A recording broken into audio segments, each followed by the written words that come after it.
Previously on Haunted.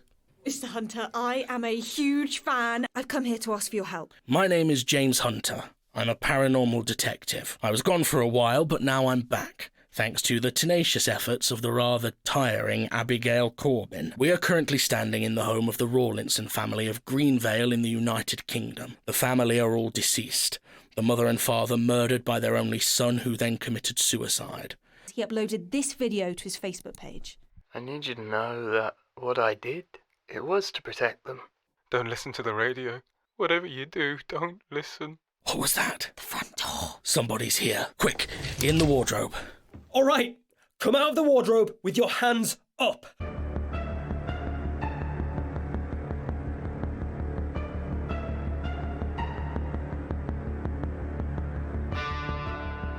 Haunted, the audio drama. Episode 1. The Signal. Part 2 of 6. Written by Jamie Evans.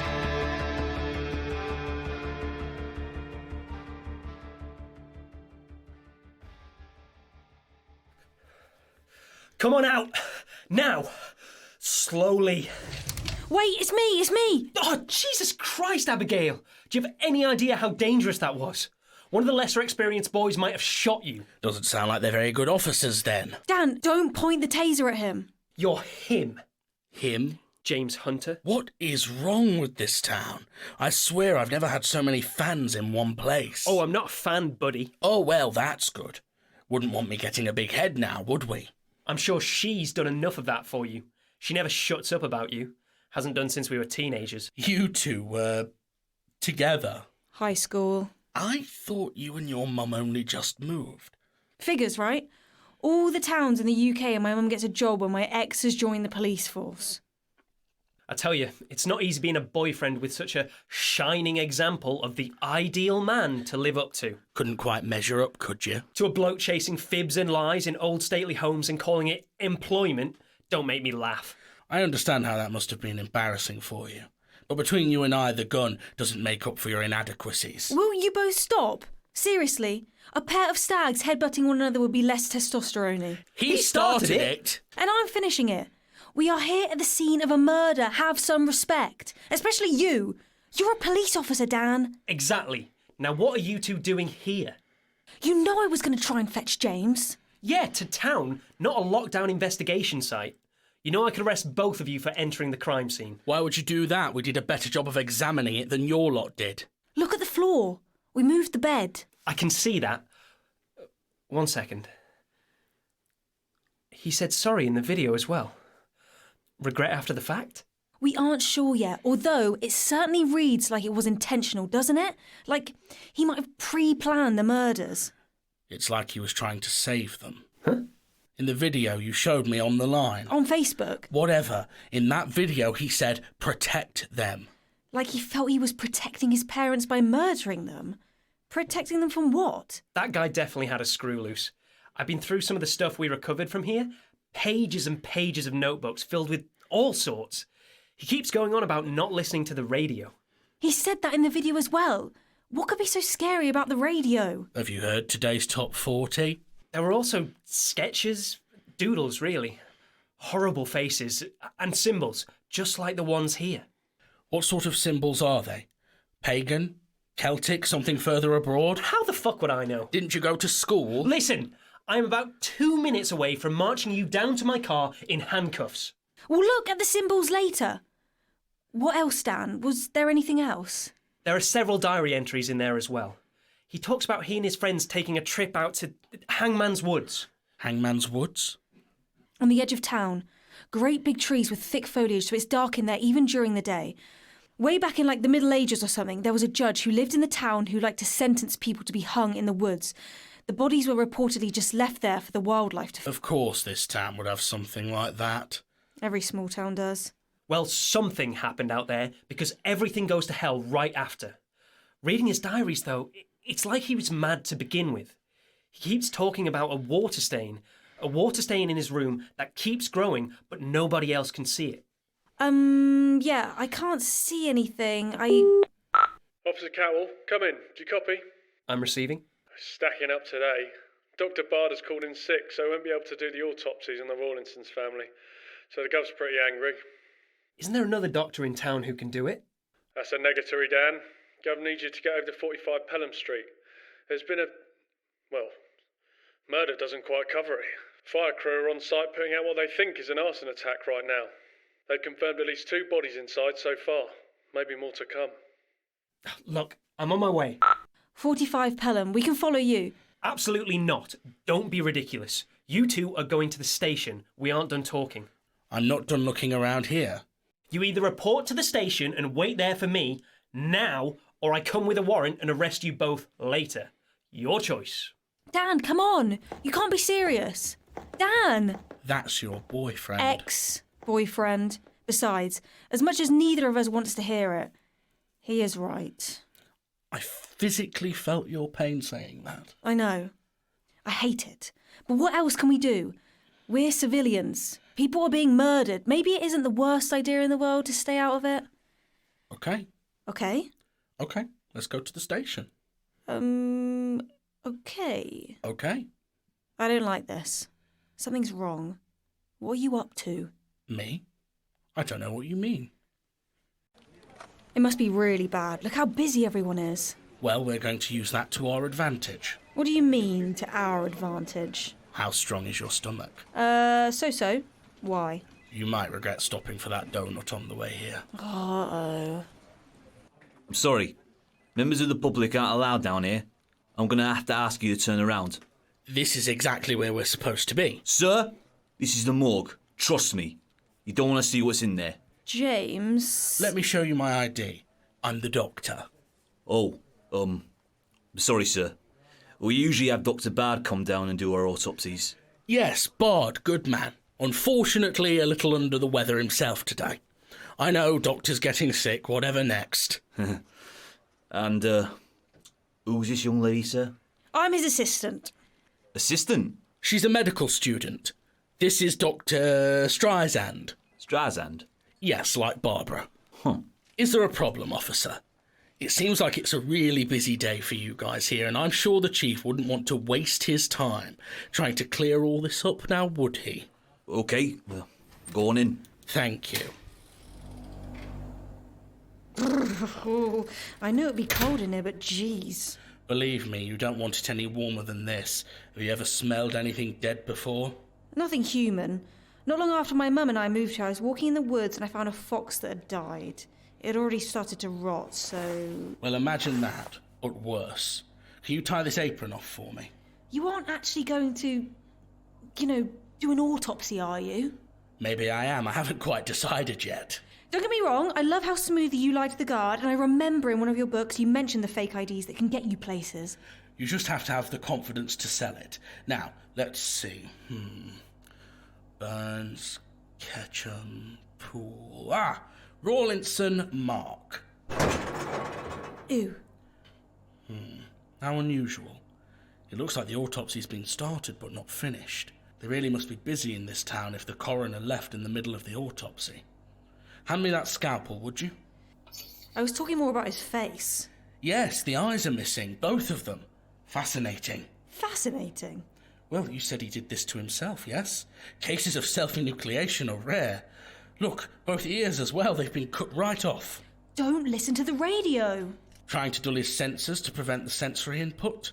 Well, what are you doing? Well, I'm going to cut open his skull and look at his brain. That's... okay. I have to admit, this is too much for me. I'm going to go and wait outside if that's okay. Of course. Perhaps you could do some research for me. I want to know more about this town, particularly Hangman's Woods. I want to know if there's been any other strange cases like this one over the years. No problem. I can do that.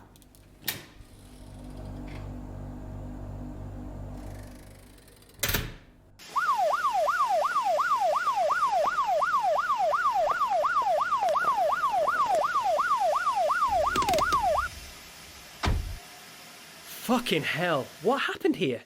The whole house went up in smoke. It's taken us the last 30 minutes to get it under control. Cause? Well, I'm no expert, and I hate to say it, but Looks like a clear case of arson to me. Murder, too. Murder by arson? The downstairs bedroom. There's a bunch of people inside and the room was soaked in petrol.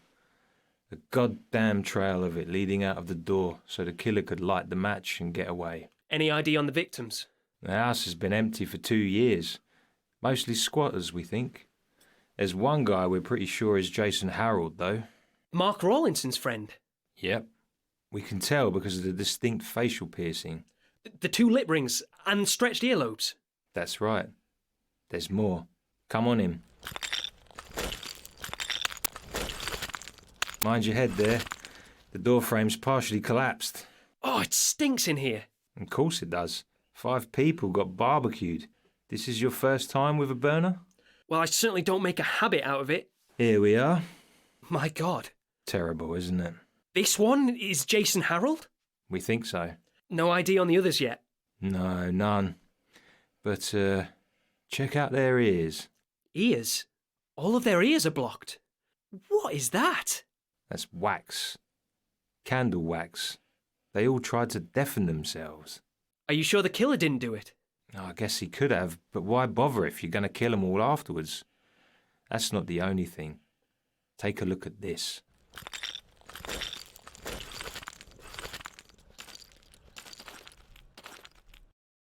It's hard to tell in the front room because of the fire damage is so bad, but in here you can see better.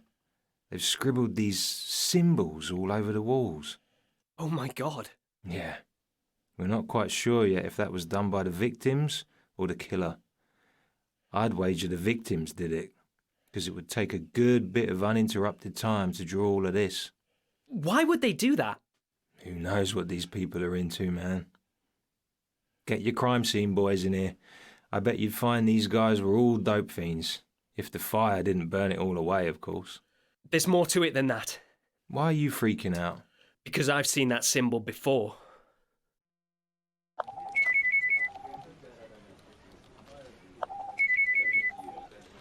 Hello? Abby? Why are you answering my phone? What are you doing in my office? Waiting for you, like you said. Where's Peterson, my partner? He disappeared ages ago. They're all going nuts out here, Dan. I think they've stumbled onto something big. How's the murder? Still morbid as ever then. Hey, it comes with the territory.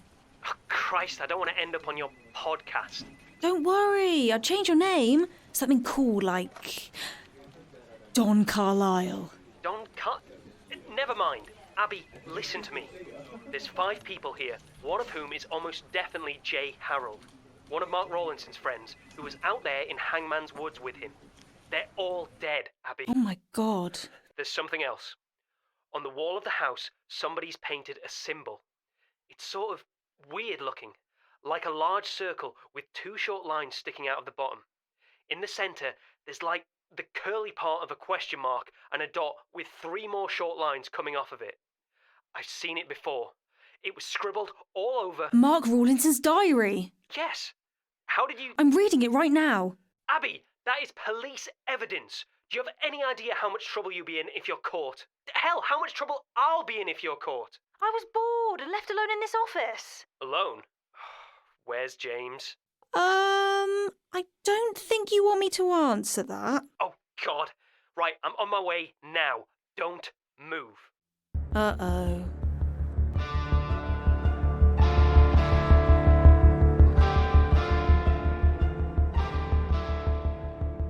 Oh, gross. Abigail, come here. No, I'm good, thank you. I'm serious, you have to see this. Oh, okay. Oh, is that his brain? What's left of it. I've cut most of it up. I'm not exactly an expert after all. Look here, though, look at that. It's just grey mush. No, look here. Your breath smells like whiskey. Were you drinking from your flask again? Believe it or not, it did take a degree of Dutch courage to cut open a person's skull. Look here, you're missing it. Look at this bit. Right here. You really did make a mess of this. It's full of holes. Ah, I didn't do that. His brain was already like it. What? This is the temporal lobe, at least according to this handy anatomy book I found on the shelf over there. Grey's Anatomy?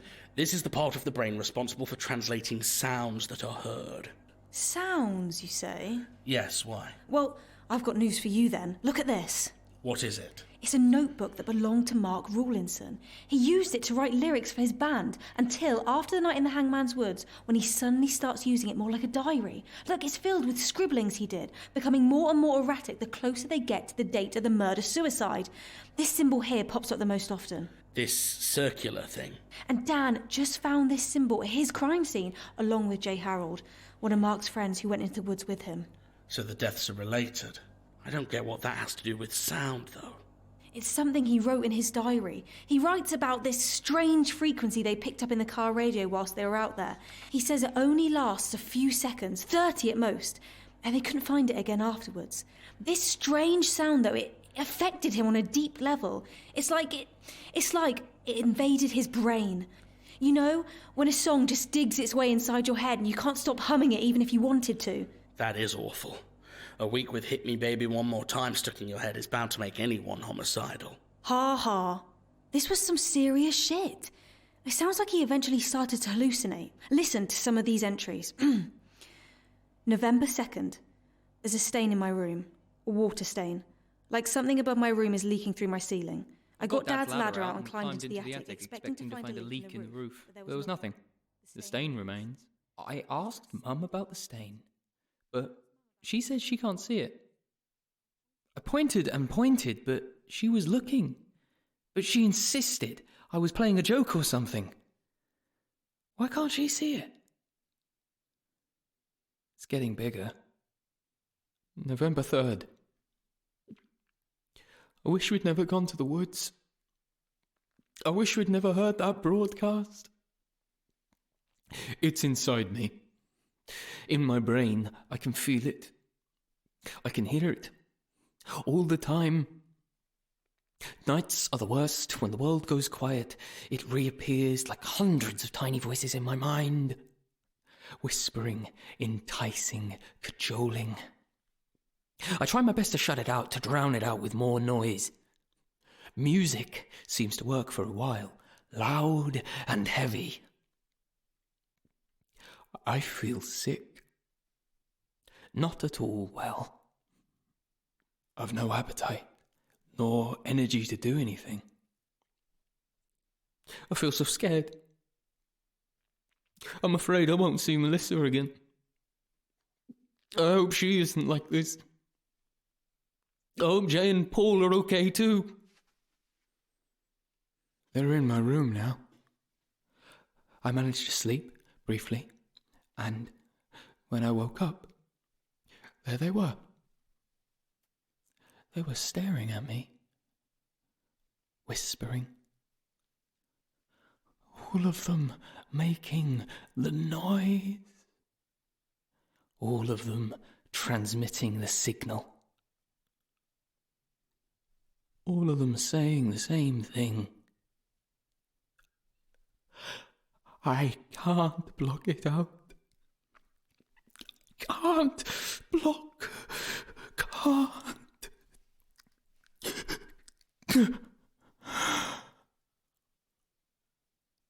They know. Melissa, love you. Nothing there. Nothing there. That's the last thing he wrote. It sounds like he was hysterical, completely off the rails. But he heard something. Something in the woods. That's when this started. And now you are showing me that the part of the brain that possesses sound is Swiss cheese. That's not all. There's more interesting stuff with the brain. Look. Oh. That's the occipital lobe, responsible for visual processing. It's starting to rot too. Look at this strange black gunk in the holes. I don't think that's supposed to be there. He started to hallucinate. It's like something infected his temporal lobe and spread to his occipital. And more. I cut the brain open and look what I found inside. These two small parts here are, if I'm reading Gray's Anatomy right, the amygdala and the hypothalamus, responsible for emotions and for regulating the body respectively. Look how decayed they both are. They're shriveled and blackened and coated in that same black gunk. It's literally rotting his brain from the inside. Is this some sort of virus? If it is, we've probably been exposed. What? Doing the autopsy may have been a tactical error on my part. What sort of virus is carried in sound waves? Unless He was already infected before that, and he hallucinated this signal. If we can find his friends, we could ask them. It could also be some sort of weapon. I've read articles about the US military working on sonic repellents that could be used to disperse crowds.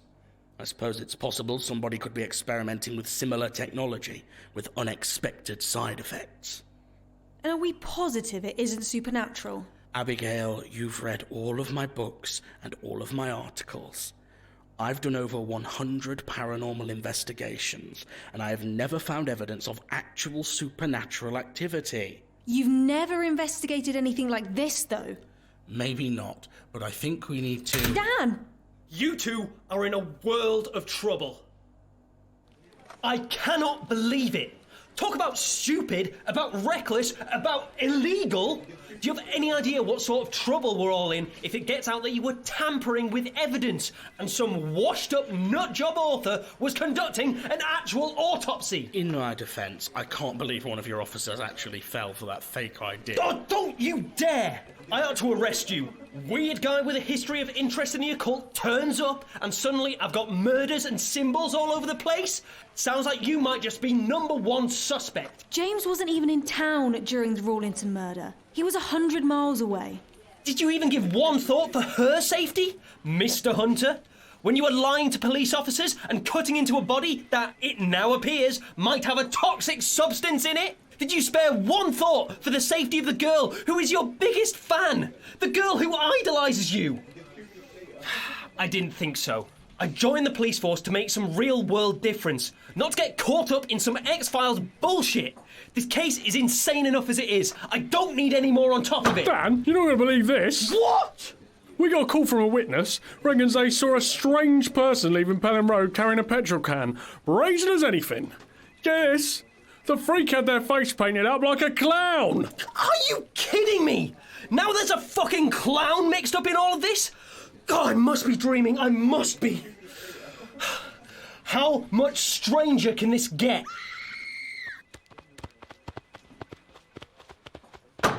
Oh my God. James, where is all that blood coming from? Her ear. Look at her ear. She's cut off her left ear. Please. Make it stop. Make it go away. I can't get it out of my head.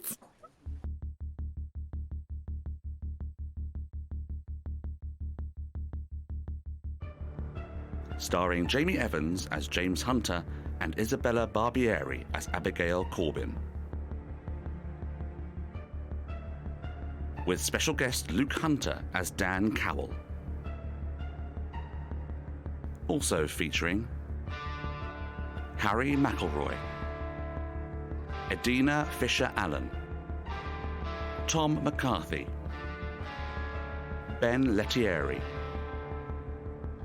Narration by David Anthony Green. Opening and closing themes by James Crow. Haunted, the audio drama, is created by Jamie Evans, with all episodes produced and directed by Jamie Evans and Benton Hodges. Audio engineering by Benton Hodges, Charles Topping and Jamie Evans. Haunted is a production of Impala Films and is recorded at Free Sprite Media Studios, with special thanks to Duncan Newham for equipment support. Thank you for listening to this audio presentation. Come back next week for the next terrifying chapter of Haunted, the audio drama.